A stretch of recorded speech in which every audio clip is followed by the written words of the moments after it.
Hi, Year 4. So, at the end of the last chapter, we found Chloe wanting to leave home and go and live with Mr. Tramp. So, we're going to find out if he lets her.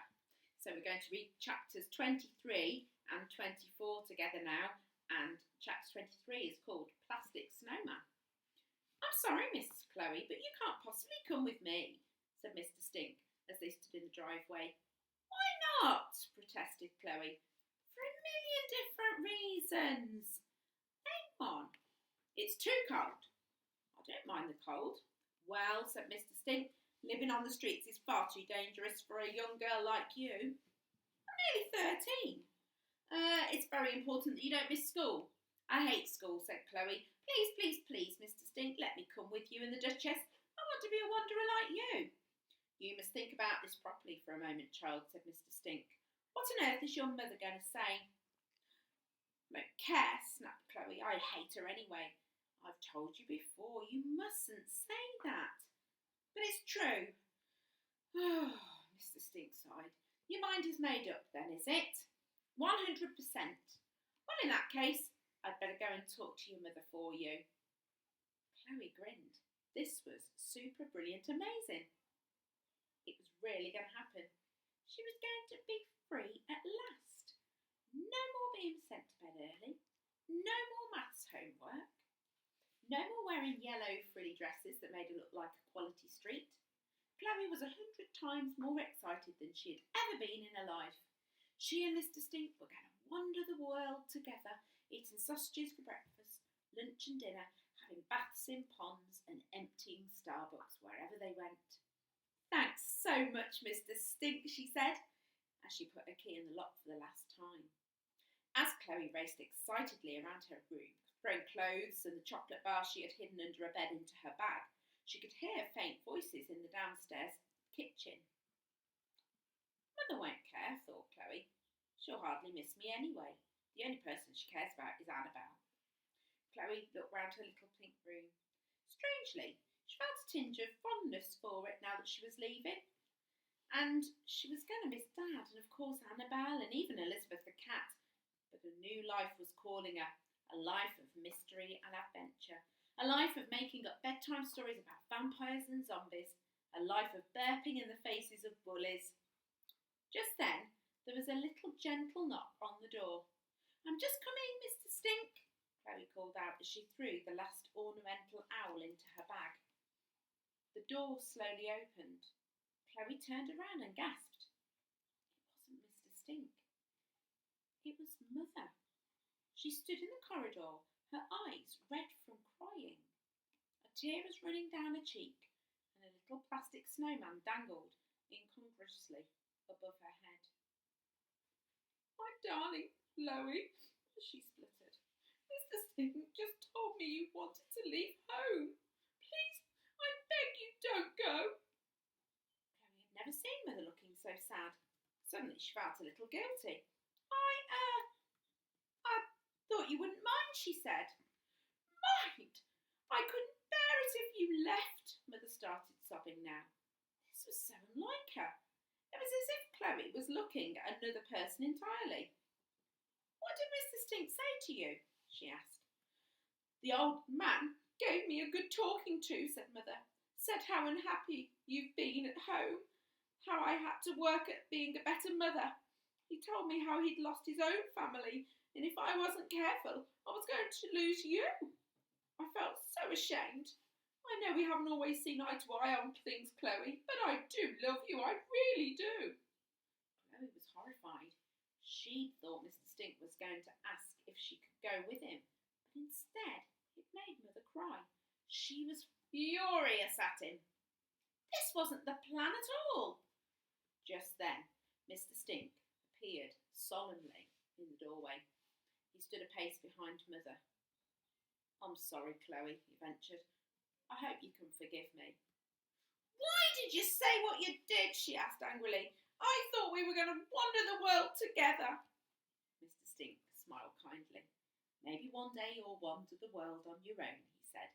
But for now, trust me, you need your family. I would give anything to have mine back. Anything. Mother's legs looked like they were going to give way. She stumbled towards Chloe's bed. She sat there hiding her face in shame at her tears.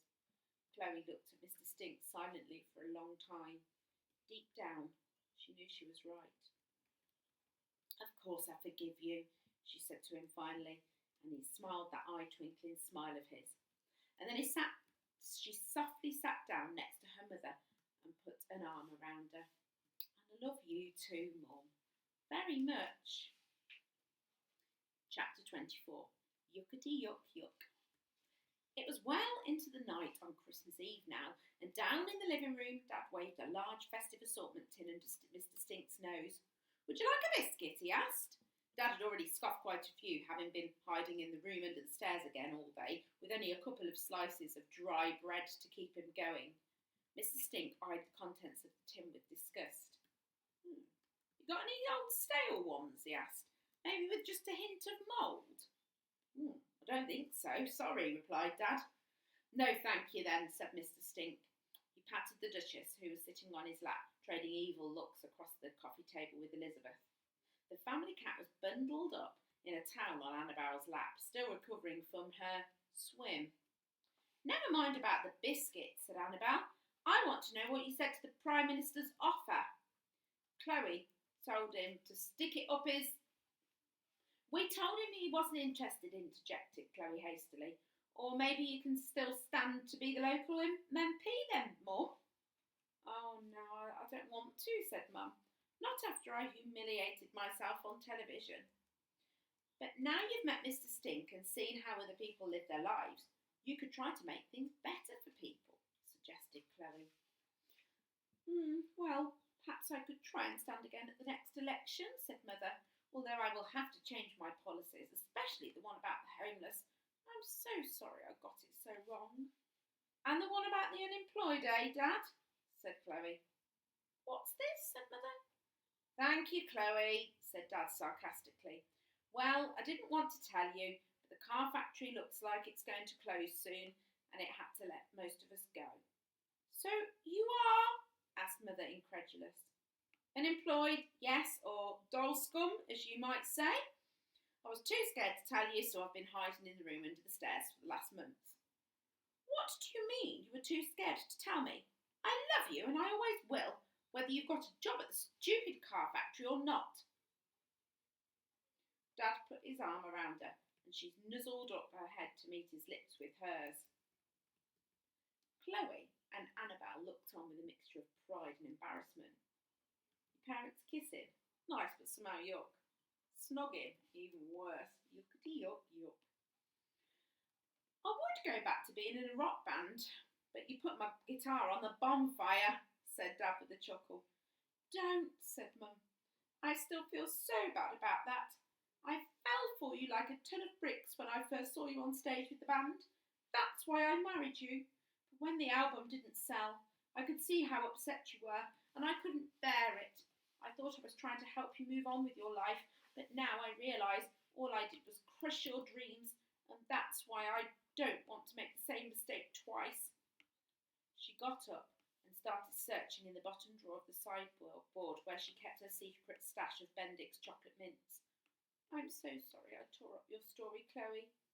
Mum pulled out the maths exercise book of Chloe's that she'd ripped to pieces. She had painstakingly sellotaped the whole thing back together, and her eyes were still shining with tears when she handed it to Chloe. "After question time, I had a lot of time to think," she said. "I fished this out of the bin and I read it to the end, Chloe. It's brilliant." Chloe took back the book with a smile. "I promise I'll try harder in my maths lessons from now on, Mum." "Thank you, Chloe. And I have something for you too, my darling," said Mum to Dad. And from under the tree she pulled out a beautifully wrapped present that was exactly the shape of an electric